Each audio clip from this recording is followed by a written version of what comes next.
Hey guys, welcome back to another great episode of Speakeasy Drink Better podcast. Another episode, another location. We are here at Ron del Barrilito in La Isla del Encanto, also known as the world capital of rum. So guys, hey, hope you enjoy another great episode. We're gonna do a little tasting, we're gonna do a little tour, understand the distillery. It is one of the oldest? Yes, I forgot to mention that. It is the oldest rum distillery on the island of Puerto Rico. There you go. So hey, listen, we're always learning. We're trying to help you guys, educate you. We don't want to get too nerdy on you, but we'll check out this spot and we're gonna check out some of the great rum which we tasted last week. So that's why we stopped by for a visit. So look out and enjoy.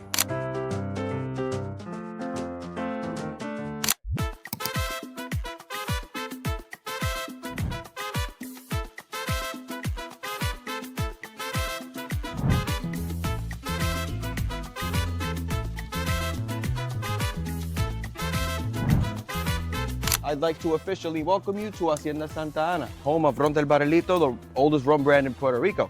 My name is Eric. I'm going to be your tour guide today. I'm going to be going over 200 years of our history, our production process, and what makes our rum different from every other rum in the Caribbean. We're going to head first to the house so you can learn about our history. After that, we're going to move over to the factory so you can learn about our production and just end here in the visitor center. That sound good? Sounds All right, great. follow me, guys.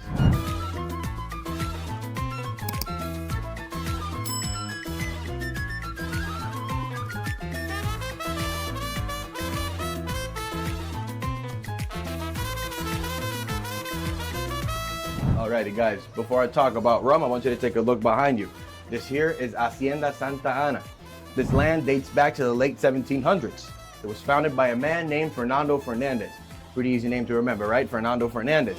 He was a privateer for the Spanish crown for many decades, and one day he wanted to retire. So as a token of appreciation, he was granted this land. He built this house in 1787 and turned this entire estate into a sugarcane plantation. Really? And now the thing about sugarcane is that when you use it to produce sugar, a byproduct is molasses, or sugarcane juice, or sugarcane syrup. And those three are basic ingredients in making rum. So basically, wherever you see sugarcane, you're gonna end up with rum at some point. But it wasn't until the third generation of the Fernandez family, Pedro Fernandez, who would change the estate forever, and we're gonna learn about him as we head inside. So, right through those doors, guys.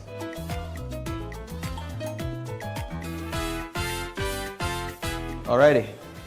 Sorry, I lost my breath going up those stairs. In case you're wondering, all the furniture you see here belong to the Fernandez family, all of it dating back to the early 1900s. They don't make furniture this detailed anymore. And also the floor tiles in the master bedroom, the dining room, and the kitchen are all original from when the house was built in 1787.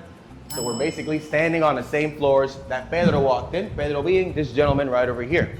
So they left. His name was Pedro Fernandez. He was the grandson of Fernando Fernandez, who I mentioned outside. And to the right, you have his lovely wife, Maria Clemencia. Now, Pedro, given that he was born into a pretty wealthy family, he had the privilege to go study at the Central School of Paris.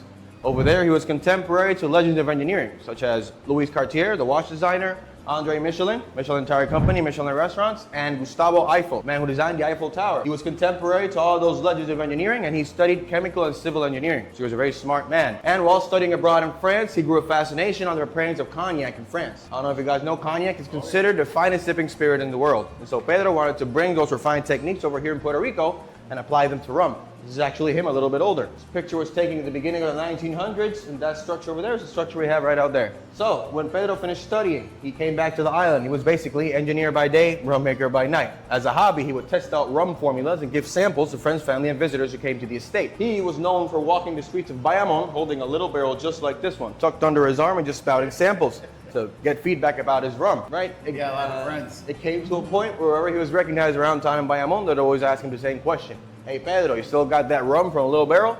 Or in Spanish, Oye Pedro, te queda Ron del Barrilito. And that's where the name came from. It was a name that caught on. The people named it, right? So came 1880 and Pedro knew he had a good product, so he decided to launch Ron del Barrilito commercially, and he started off with this bottle right over here, which is known as Barrilito 3 Stars. This 3-star system is a system he adopted from old Hennessy bottles back in the day. 3 stars meant it was a high quality cognac, so he put it on his bottle for style.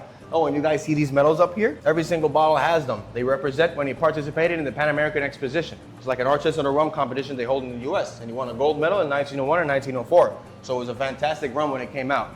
But as time passes, Pedro grows old and he passes the company down to his son, who's right over there. His name was Edmundo Fernandez. And to the right, you have his lovely wife, Ruth Marrero. Now, Edmundo was mostly known for keeping the company afloat during the era of Prohibition. I don't know if you guys know, in 1920, they passed a law in the States where all alcohol was illegal. And since Puerto Rico was already part of the States at that time, the law applied here too, and Edmundo had to stop all manufacturing of rum in the estate. He passed away in 2022. So you guys came at a good time because the tours were just from the visitor center to the warehouse and back because someone was living here. Really? But after he passed away, we integrated this part of the house as a museum for the tours. Pretty tragic, right? So to keep the company afloat, he realized he had all the materials necessary to be able to produce alcohol, but he couldn't make rum. So instead of making rum, he started producing rubbing alcohol. And with that, he kept the company afloat the 13 years of Prohibition. He was a pretty smart man. But then 1933 rolled in and the ban was lifted and he wanted to get back into the rum market as quick as possible. But he had a problem. He had to start from scratch. And I forgot to mention that our 3-star rum is a 6 to 10-year-old blend of rums. The man didn't want to wait 10 years to get back into the market, so he decided to launch this one, Barrilito 2-star. Same exact formula as 3 stars, only difference is it's age less, only 3 to 5 years. And this allowed him to get back into the market a lot quicker. And time passed, he released 3 stars again, and everything came back to normal. But then after Edmundo came the 5th generation of the Fernandez family, which is this picture right over here. He had 7 children. He had 6 boys and 1 girl. And they had the company up until 2017. When in that year they realized that there wasn't really anybody in the family who wanted to keep it going. So they decided to sell the company to a group of local private investors here in Puerto Rico. And they had the idea of founding a visitor center. We started doing tours in 2019. So everything is fairly recent. And to add to that, you see the man in the back over there with the gray suit. His name was also Fernando Fernandez, and he was the last person to live in this town. Oh, after 2022. After 2022. And it's crazy because I've seen people that came here in 2020, 2021, and they have pictures with him because he used to walk around meeting tourists. Oh, wow. He was a charming old man. Wow. So yeah, any questions so far? We good? Roberto, ¿alguna pregunta? Pregunta. ¿Alguna pregunta? Me sorprende que la casa esté tan bien Sí, la conservaron bastante bien. Cuando adquirimos la casa en el 2022, lo único que se hizo fue arreglar parte del techo y retocar la pintura. Todo lo demás está viviendo en la casa hasta el 2022. hasta el 2022. El señor atrás con el gabán gris. Vivió hasta aquí, hasta que se murió en el 22. Tenía como 90, 92 años por ahí. Una larga vida. Él dice como explicó el barrilito, como sería el nombre. Sí, ¿Entendió? Ah, pues qué bueno. Andaba él. Barrilito, el barrilito. Ron del Barrilito. Ahora sí. Brutal. Entonces la casa es de 1700. 1787. Con el barril abajo de la mano. Así mismo es. No, ahora sí, el ron del Es barril. bien interesante, muy ¿Por qué se interesante. llama así? Les voy a dar unos minutos para que puedan apreciar la casa. Si quieren sacar fotos y videos, son más que bienvenidos. Y cuando estén listos, pasamos al frente y pasamos al almacén.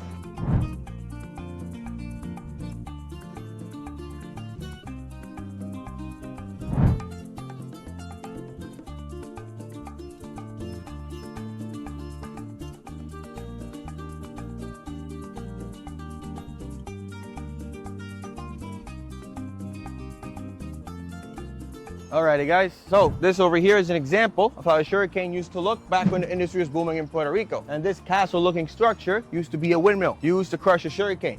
It was built in 1827 and there are about 4 left remaining standing in Puerto Rico. You see those initials on top of the door that say EBF? Those are Edmundo's initials. Thing is, after Prohibition hit Puerto Rico, the sugar industry went into a big decline until it died here in the island. So Edmundo had no use for this windmill, so he decided to turn it into his own presidential office. Pretty cool office. Nowadays we use it as a conference room.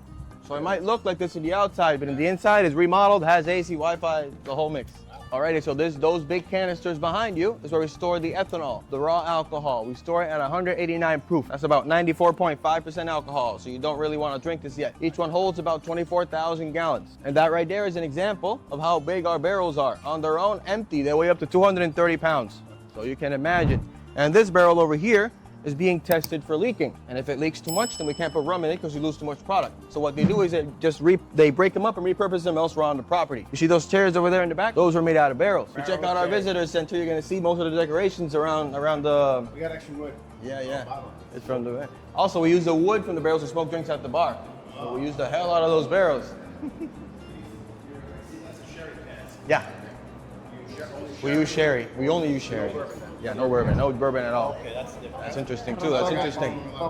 Yeah, most of the in the Caribbean are doing bourbon barrels. Only sherry casks. You don't use bourbon barrels. Oh yeah, you don't use bourbon. No, Oh, not at interesting. all. This is the first. Yeah.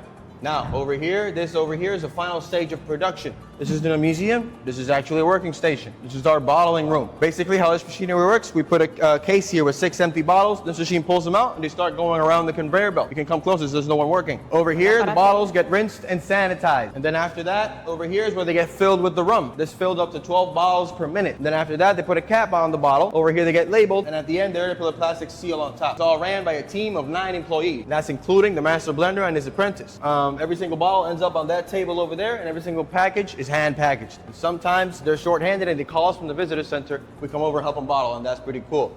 We produce up to 12,000 bottles a month, which amounts to 240,000 bottles a year, which might sound like a lot, but it really isn't compared to really big distilleries who produce millions of bottles per year. It's still a pretty small operation because we value quality over quantity. Not a lot at all. Now let me show you something over here. Alrighty, so this over here are our different products. Starting off with Barrilito 3 Stars. This is the OG, the one that founded the company back in 1880. This was meant to be a sipper when it was invented. Just a sipper, to be sipped on its own, just like cognac. You can enjoy it on the rocks, but this is really good in spirit-forward cocktails, like old fashions, Manhattans, Negronis, espresso martinis. That's what 3 Stars is for. And now over here we have 2 Stars. 2 Stars is a younger blend that came out after Prohibition to get back into the market quicker, only 3 to 5 years aged. Since it's a lot less young than it's a lot younger than 3 Stars. This has a really big bite of alcohol, so it's not that pleasant to sip. This one is meant to be a mixer. Mix it with juices or carbonated drinks like Coke. You can also enjoy it in a good any white rum cocktail, like pina coladas or mojitos. I don't know if you guys like a good Moscow Mule. Over at the bar, we sell a Moscow Mule here called the Bayamon Mule. Instead of vodka, we use 2 Stars, and we make ginger beer in-house. It's delicious. You guys got to try it. It's amazing. Oh, look, my father is gonna love it. Yeah, really. He's gonna love it then. And then over here we have Santa Ana. Santa Ana is just the name of the estate. Hacienda Santa Ana. This is our high proof rum. It's 138 proof. That's about 69% alcohol, so straight booze, not that pleasant for sipping. This one is meant for big batches of cocktails like sangrias, but you can also enjoy it in a good rum punch or tiki drinks like Mai Tais. That's what Santa Ana is for. And last but not least, we have our coquito. You guys ever heard of coquito before? Yes, of course. For those of you who don't know, coquito is a Puerto Rican holiday drink that we sell here all year round. It's kind of like a version of eggnog, but without eggs and 1,000 times better. It uses coconut cream, coconut milk, condensed milk, evaporated milk. They top it off with spices like vanilla or cinnamon, and then Barrilito 3 Stars. It's amazing, really thick, kind of like a Bailey's consistency. If you want to buy this bottle, your only stop is either here or at duty free at the airport. And if you want to try it before buying it, you can order a coquito on the rocks over at the bar. And it's really good, it's really good. And we use no preservatives. So as soon as you open it, it lasts you about 3 months in your fridge, but I promise you, as soon as you try it, it's not gonna last more than a week. Now follow me over here, guys. Now we're gonna step into the heart and soul of the company and really what differentiates us from all the other rums in the Caribbean. Once we step in, take a deep breath. This here is our maceration room. Maceration is a technique that Pedro derived from making some cognac in France back in the 1800s. It's basically another word for infuse. Remember how I said outside we have in the canisters the raw alcohol, the ethanol? I have a sample here so you can smell it. Now, once we acquire the ethanol, we place it into these large maceration tanks. And they go in there along with a proprietary blend of dried fruits and spices. We don't know which ones they are. That's a secret family formula. If I knew, they'd have to kill me. So they leave that in there, infusing for about 3 to 6 months. And this here is the result of the maceration process. Let's go this way. They can make it a perfume out of that. Yeah. Brutal. So, once they have the maceration ready, we move over now to this large tank over here, which our headmaster blender calls it the marrying tank. In there goes a very small amount of the maceration, just a hint. The rest of the ethanol, then it's diluted down with water to 100 proof or 50% alcohol. But now the cool thing about the water that we use is that we're not connected to city water. Like I said, the water we use is city water. We're not connected to city water. We actually harvest rainwater here in the estate. There's a saying that around town here in Bayamon, it rains almost every single day. So there's never a shortage of water. And it has a filtration system that filters it, purifies it, and we use it to make our rum. It's an all-natural process, all the same since the company was founded in 1880. Made exactly the same way. And once they have that mixture in there, leave it in there blending for about 2 weeks to a month. Then they use a big hose and a pumping system and pump it straight into the barrel that it's intended to go. But now the cool thing about the barrels that we use is that we use American white oak. But these barrels weren't in Kentucky aging bourbon. These barrels were in the southern part of Spain aging this Jerez Oloroso sherry wine.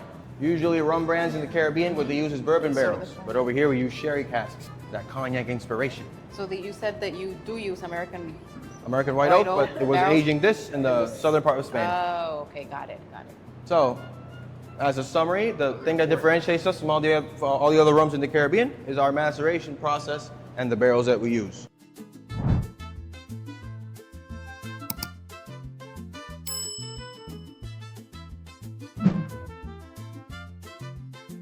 But this here is where the aging process takes place. Aging is what happens when you leave rum inside of a barrel for a very long time. As the temperature rises, the rum expands and it seeps into the wood. And as the temperature drops, it extracts all the compounds inside of the wood. And that happens thousands of times per year, and that's what gives the rum its aroma, its color, and its flavor. But as you can tell, we don't really temperature control. We also don't control humidity. What that means is that every single barrel is going to age completely differently. For example, that one right next to the door. It's right next to the door, so it gets a lot of breeze throughout the day. As you go up, the warmer it gets. Temperature fluctuations, humidity, how many times the barrel was used beforehand, all that affects the individual personality each barrel is going to have. So you might sample this one, and it might be more fruit forward. Maybe this one's more oaky. Maybe that one is more dry. And that's the reason we do a blend. We do have a single cask, and I'm going to show you that over at the gift shop when we finish. Now, there might be an elephant in the room. These dates. What the hell does this date mean? That date means that the rum inside of this barrel has been sitting here aging since 1992.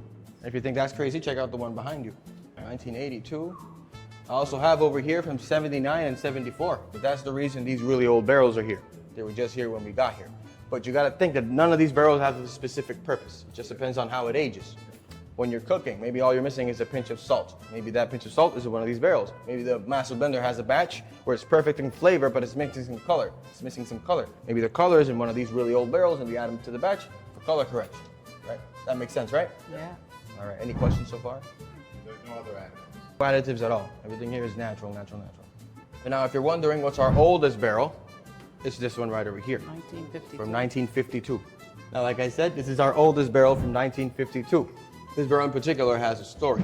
You see, in 1952, Edmundo was in charge of the company, and this was the year that the political future of Puerto Rico was going to be determined. And he thought this was the year we were going to become an independent country, so he created this barrel to celebrate. But that didn't happen. This was the year that the Commonwealth between us and the US was established. So Edmundo never really got to see his dream happen. So the story goes is that before he died, he wrote in his will that this barrel shall only be opened if Puerto Rico ever becomes a sovereign nation. And when that happens, this barrel is going to go straight to the town square plaza here by Bayamon and opened up and share with anybody to celebrate for free. This is the Independence barrel, one of the oldest barrels in the world, one of the most important in Puerto Rico, and over here we call this one La Doña. La Doña. La Doña. So yeah, if you want a picture with it, let me know, but it's a pretty cool barrel.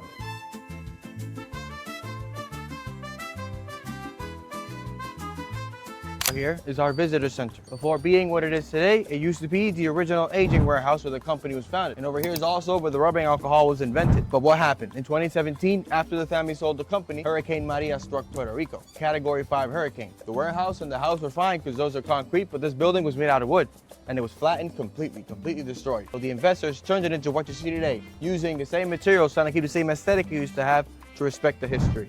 As you can see, we try to restore everything here, from broken barrels to rainwater to materials after a hurricane. Sustainability is a really big part of what makes Ron del Barrilito what it is. So this building represents resilience. It wasn't just restored, it was rebuilt on its own history. Now let me show you one more thing inside before we finish. Alrighty, remember how I said that every barrel ages differently? Yeah. Sometimes a barrel ages perfectly.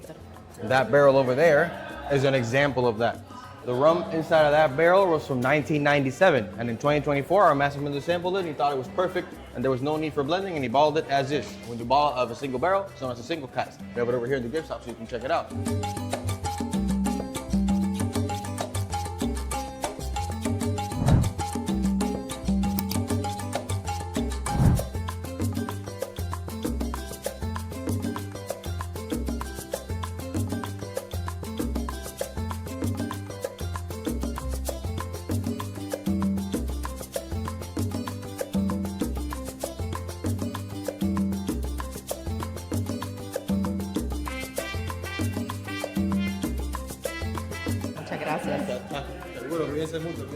Gracias. Hey guys, welcome back. I hope you enjoyed that tour. Guess what? Now we're gonna get into some of this great, spectacular rum they got going here. We're gonna start, they got a 2, 3, 4, and 5-star rum we're gonna taste today. So we got a special guest. The father-in-law is participating with us today. So hopefully you guys enjoy it. Oh, wait, hold on. Wait. Before we get into the rum, we have to talk about these cocktails. I mean, how amazing are these? I mean, I'm telling you, Freddie made a great job behind the bar. And he actually wore the glasses, so we'll see some filming. He did a little good shake. So I'm having the Patriota, which is a twist on an old-fashioned. this is a Traveler, which is, it's got the Averna, April, lime juice, and obviously rum. They're all rum-based. I do have to say that my dad's having a Bayamon Mule, which is a play on a Moscow Mule with, they make their own ginger beer ginger in-house, beer. so that really is making some big difference. So let's see. So listen, we're gonna start off on this side, 2, 3, 4, and 5 star. So all of it's gonna be by age. This is starting here. I think the 3 is 6 to 8. It's like 10 to 15, and this is the Holy Grail, which is up there. So we're gonna start left to and right. We're gonna go right. Keep passing around. No water today. Smells good. It tastes good, even 2 star. Ooh, Yeah. that's nice. I don't know, these guys, Very I smooth, don't know. very- That 2 star is even, keep going. I mean, honestly, I would sip that, not for nothing.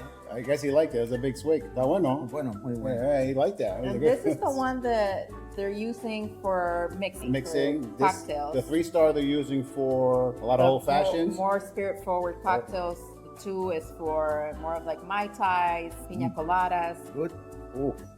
Espectacular. 4, 5 estrellas. Carly, excelente. Me gusta más el primero. Ah, este tiene más, este de 8 a 10, 10 a 15. Wow. Buenísimo. Wow. I mean, can we talk about the color? I mean, Yeah, look at that color. Wow. That is their super aged 25-year-old. oh, Yeah.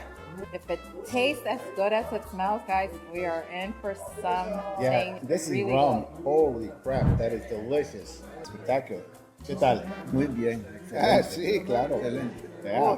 ¿Te gustó ese? Sí, Espérate que Este, pruebes. pues, este. Probate, este está. Tiene color es del- aroma, tiene el color, tiene sabor. Espérate que lo pruebes. Está. Uf. That is some good rum. Deja, ¿Qué te pareció? deja una sensación ¿De qué? de ¿De alcohol? que va pasando. Sí, que va pasando muy bien. Hey, sí. It's nice. That is really nice. ¿Qué pensaste? A ver, ¿cuál nos gustó más? Which one did we like the best? Babe? You know what? I think they're all excellent rums. And they all fit in exactly how they explained this. I agree. So this is a great mixing rum. This is good for all fashioned. Here, I might even sip this. It's not bad. You know what? I would even sip this. I don't mind the 2 for a sipping. I know they say this is, typically you wouldn't sip this, but Yeah, that 4 star is nice. The 5 stars. to me it was superb. And of course, guys, like anything else, the price impact, right? You're going from $40 here a bottle to $300 to $750. $750. So big difference in price, guys. Listen, you gotta find a balance. This is great if you know. Listen, the 3 stars, you want to sip on it, you'll be fine. So it's spectacular kind of products here. So hey, it justifies the price because of how it works. This is what you're tasting and this is what you get, right? So I think, where's our winner? Roberto, ¿cuál te gustó más de todos? ¿Esta? ¿Por qué? Fue el primero que degusté y sentí una sensación de aroma y... De 2. Sí. Ah, nos faltó otro. Este es el Overproof. ¿Cuánto? 137. No, no por mí. No, eso huele a... No, probalo. No. Gotta burn. Sabe a plátano. No está tan mal. Dice, no, don't be afraid. Este es más Pero alto por mí. poquito, solo ponételo en la lengua. Poquito, así. No, probalo. No mucho, porque sí está fuerte son. Wow. All right, guys, this is their See, my dad overproof. flinched, and I did I it. think this is 137 proof, so este está 137, pero 70. sí, casi 70. Necesita un hígado fresco. No, mi no. hígado ya está. Dale chance, Roberto, tiene que darle acostumbrar a la boca, pero sabe como a plátano, me sale. Muy rico. All right. All right, well, All right, guys, guys, like everything else, para right? los gustos colores. Pick your flavor, pick what you like. Listen, you can go from any one of these. They're all delicious. They're all literally, we enjoy them all. So, hey, hopefully you get a chance to try some of these. I don't know if they're available in the U.S. I'm sure they are. No, some of them are only sold on the island here at the distillery, or they told us at duty free at the airport. That's it. So we'll make sure to pick them up. But guys, we're gonna Get out let of you here. go so we can finish enjoying our cocktails. Actually, we have these cocktails to finish, so. And I am super excited to have my dad here joining us for this tasting and all these wonderful tours that we've done on the beautiful Caribbean islands. So thank you so much for watching. You know what? We're going to let the father-in-law do the closing. Es que ha sido una experiencia maravillosa. Ha sido un grupo familiar muy comprometido con hacer el mejor disfrute posible de la isla, en el mar y en la isla mayor, en Puerto Rico, la cuna de estos rones tan exquisitos. Entonces, queda decir, Drink better responsibly. but always drink better responsibly. Y desde Bayamón, Puerto Rico, gracias por Participar. Cheers, guys. Thank you Cheers. so much for Salud. joining us.